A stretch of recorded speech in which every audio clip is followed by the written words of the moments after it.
మళ్ళీ విన్నింగ్ ట్రాక్లో పడిన కాటేరమ్మ కొడుకులు వరుసపెట్టి ఫెయిల్యూర్ తర్వాత అలా ఒక 4 ఫెయిల్యూర్స్ అయిపోయిన తర్వాత మళ్ళీ విన్నింగ్ ట్రాక్లోకి వచ్చి అభిషేక్ శర్మ అద్భుతమైన సెంచరీ తోటి మళ్ళీ విన్నింగ్ ట్రాక్లోకి వచ్చారు. అలాగే మన ట్రావెల్స్ హెడ్ కూడా అద్భుతంగా ఫామ్లో ఉన్నాడు, ఫామ్లోకి వచ్చాడు, బాగా ఆడుతున్నాడు. మిగతా బ్యాట్స్మెన్ పరిస్థితి ఏంటి, వీటన్నిటి మీద ఈసారి మ్యాచ్ ఎలా జరుగుతుంది ఏంటి అనేది చూడాలి. ముంబై వర్సెస్ ఎస్ఆర్హెచ్ మ్యాచ్ ఈరోజు ఎలా జరగబోతుంది ఏంటి అనేది కొంచెం ఆసక్తికరంగా ఉంది. ఎందుకంటే ఎస్ఆర్హెచ్కి గెలవడం చాలా అవసరం, అలాగే ముంబై ఇండియన్స్కి కూడా గెలవడం చాలా అవసరం. అలాగే ముంబై ఇండియన్స్ కూడా టేబుల్లో చాలా డౌన్లో ఉన్నారు. ఎస్ఆర్హెచ్ డౌన్లోనే ఉంది, ముంబై ఇండియన్స్ డౌన్లోనే ఉన్నారు. ఇద్దరికీ కూడా గెలుపు అనేది చాలా అవసరం. సో ఈ మ్యాచ్లో ఎవరు గెలుస్తారో వాళ్ళకు కొంచెం నాకౌట్ స్థాయికి వెళ్ళేందుకు ఆశలు చిగురించే అవకాశం ఉంది. ఈ మ్యాచ్లో ఎవరు ఓడిపోతారో వాళ్ళకి నాకౌట్కి వెళ్ళటం అనేది కొంచెం కష్టమయ్యే అవకాశం ఉంది. మళ్ళీ నెక్స్ట్ మ్యాచ్ కూడా మళ్ళీ ముంబై ఇండియన్స్కి ఎస్ఆర్హెచ్కి ఉంది.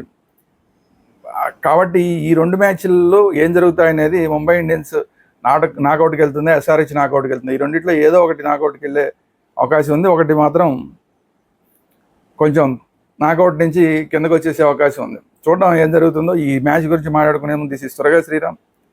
మన ఛానల్ వేదాంత ఛానల్ అందరూ సబ్స్క్రైబ్ చేసుకోండి. At the same time Vedanta group of channels, cricket Vedanta, Bhakti Vedanta, cinema వేదాంత, ఇలా అనేక ఛానల్స్ ఉన్నాయి. వాటిని కూడా సబ్స్క్రైబ్ చేసుకోండి. ఇంకెందుకు ఆలస్యం, మెయిన్ వీడియోలోకి వెళ్ళిపోదాం. Let's get start.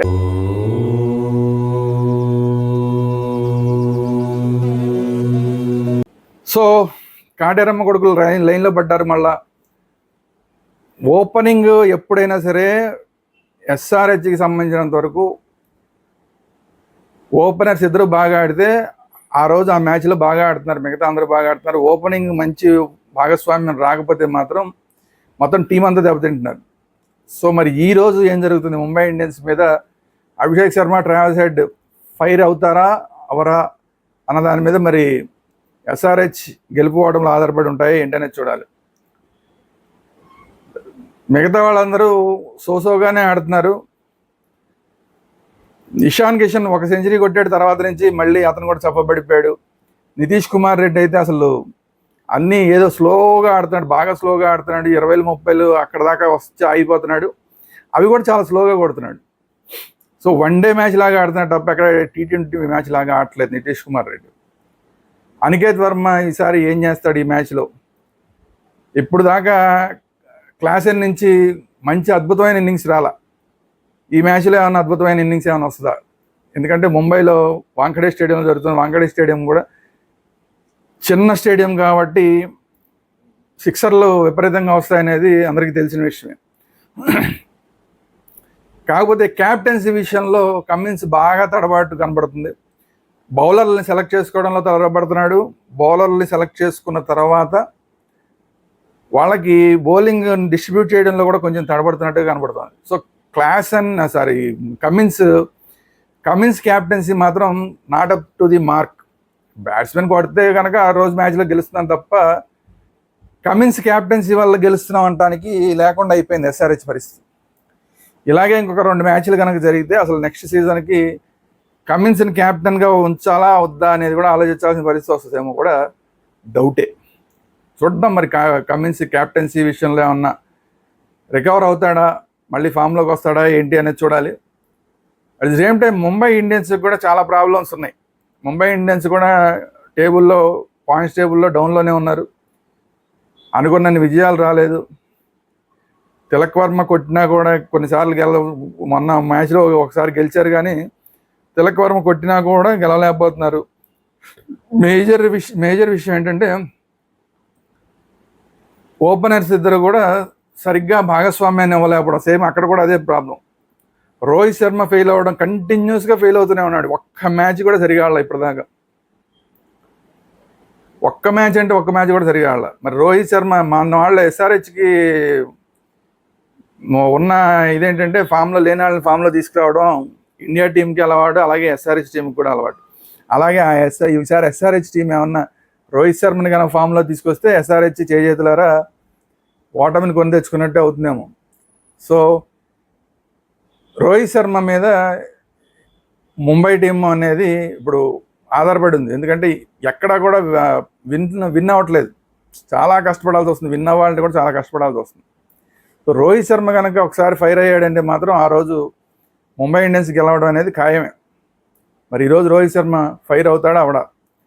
రికల్టన్ పక్క నుంచి సపోర్ట్ ఇవ్వగలుగుతాడు ఇవ్వడం. ఒకసారి రికల్టన్ కూడా అంతే, ఒకసారి బాగా ఆడుతున్నాడు, ఒకసారి బాగా ఆడట్లేదు. అతని కూడా ఫామ్ కొంచెం అటు ఇటుగా ఉంది. సూర్యకుమార్ యాదవ్ బాగా ఆడుతున్నాడు కానీ పెద్ద ఇన్నింగ్స్లు చేయలేకపోతున్నాడు. తిలక్ వర్మ కూడా బాగానే ఆడుతున్నాడు. హార్దిక్ పాండ్యా కూడా అనుకున్నంత స్థాయిలో ఆడట్లేదు. అంటే స్ట్రైక్ రేట్ అయితే బాగానే ఉంటుంది కానీ పెద్ద స్కోర్లు కొట్టలేకపోతున్నాడు. సో ఇలాంటి పరిస్థితుల్లో టాప్ ఆర్డర్ అనేది సరిగ్గా కనుక ఆడకపోతే ముంబై ఇండియన్స్ కూడా కష్టమైపోతుంది.